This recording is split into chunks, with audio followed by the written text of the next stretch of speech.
Kapolda Lampung, hadiri gelar pasukan kontingensi aman, Nusa Dua. Kapolda Lampung Irjen Pol Hendro Sugiatno, hadiri gelar pasukan kontingensi aman Nusa Dua, dalam rangka penanganan bencana alam tahun 2021 Provinsi Lampung, di lapangan Korpri Bandar Lampung, Rabu, tanggal 3 Oktober tahun 2021.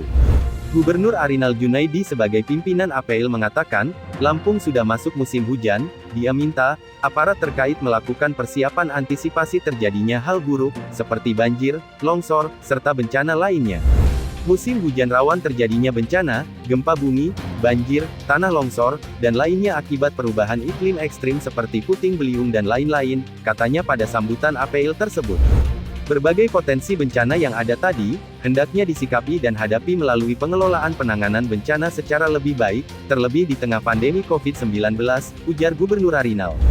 Dijelaskannya, pengelolaan yang baik artinya, harus memahami ancaman kekuatan dan kemampuan untuk mengurangi resiko, dengan menetapkan prioritas penanganan. Dia juga melihat perlunya kesadaran masyarakat, terhadap karakteristik bencana dan risikonya lewat sosialisasi, agar terbangun partisipasi, gotong royong, kerelaan, dan kedermawanan, katanya. Di akhir sambutannya, Gubernur Arinal menyampaikan 6 atensinya, yakni pertama, selalu terapkan dan laksanakan protokol kesehatan dalam setiap pelaksanaan tugas, mengingat pada saat ini, kita berada di tengah-tengah pandemi COVID-19. Kedua, tingkatkan rasa kesadaran, pemahaman serta kepedulian terhadap masyarakat yang tertimpa bencana, dibarengi iman dan ikhlas sebagai landasan moral dalam melaksanakan tugas. Ketiga, laksanakan upaya deteksi dini melalui pemetaan wilayah rawan bencana, sehingga akan lebih mudah untuk menyusun rencana dan kesiapan penanggulangannya. Keempat, rawat sarana prasarana Search and Rescue, atau SAR, yang ada di satuan masing-masing, agar dalam kondisi siap operasional serta peningkatan kemampuan individu, maupun latihan gabungan SAR dari TNI, Polri, Basarnas, BPBD, serta potensi SAR lainnya. Kelima, laksanakan penegakan hukum yang tegas, terhadap para pelaku pengerusakan lingkungan yang dapat menimbulkan bencana, seperti para pelaku tindak pidana illegal logging, illegal mining, dan lain-lain sesuai SOP.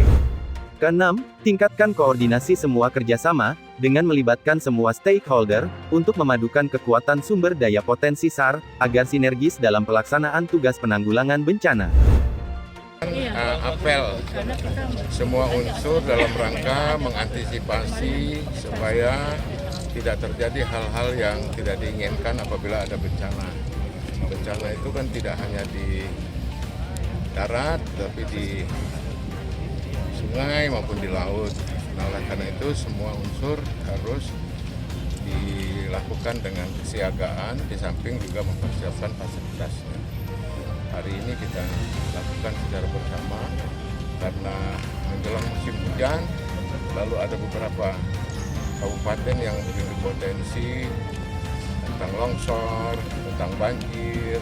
Nah, ini semua tidak lepas daripada upaya-upaya yang harus dilakukan oleh pemerintah, karena pasti yang akan menjadi korban, akan menjadi upaya-upaya yang harus kita lindungi adalah rakyat.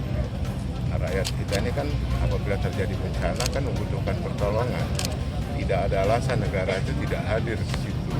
Nah, ini semua dilakukan saya dengan Pak Kapolda, Pak Dandem, Pak Ketua DPR untuk melihat bagaimana situasi apabila terjadi hal-hal yang tidak diinginkan, kesiapan baik fasilitasnya maupun tenaga yang terkait dari sisi unsur-unsur keamanan, unsur kesehatan dan lainnya. Saya kira itu. Personil sendiri berapa Pak Gub? Personilnya. Kalau dari kita kan memang dari BPBD, kemudian Pol PP yang lebih kurang jumlahnya 1.000-an orang. Tapi kan personil dari Polda silakan ditanya, karena ini rajanya ada di sini. Nah, kalau saya dengan Ketua DPR pasti satu, ya. Tapi nanti dengan ini silakan Pak Kapolda untuk tambahan. Jadi saya menurunkan personil 2/3 kekuatan di Polda ya, kan jumlah 10.000, 2/3-nya berapa kira-kira? Itu yang kita sebut sama Polres. Saya berkolaborasi dengan pemerintah daerah untuk penanganan bencana. Intinya pasangan Pak Gub, kita menyelamatkan masyarakat Lampung. Kewajiban pemerintah juga dia masih. Wilayah yang diatensi Pak? ini. Wilayah yang diatensi. Ya, artinya ada wilayah-wilayah tertentu. Kalau gempa atau longsor itu wilayah barat, ya. Saya nggak mau sebut kabupatennya, tapi wilayah barat kan Anda semua cerdas. Tetapi wilayah-wilayah banjir pasti sungai-sungai yang berkaliber sungai besar. Nah, kalau di di laut, ya artinya kita kan punya 1.182 km pantai. Nah, oleh karena itu mulai dari timur, selatan, dan barat itu juga punya potensi yang harus kita amankan. Makanya ada Basarnas, ada hal-hal yang terkait dengan TNI Polri. Kalau 30% berarti lebih kurang 7.000 personil yang siap siaga. Jangan takut, kami beserta rakyat. Oke, Mantap. terima kasih ya, cukup ya.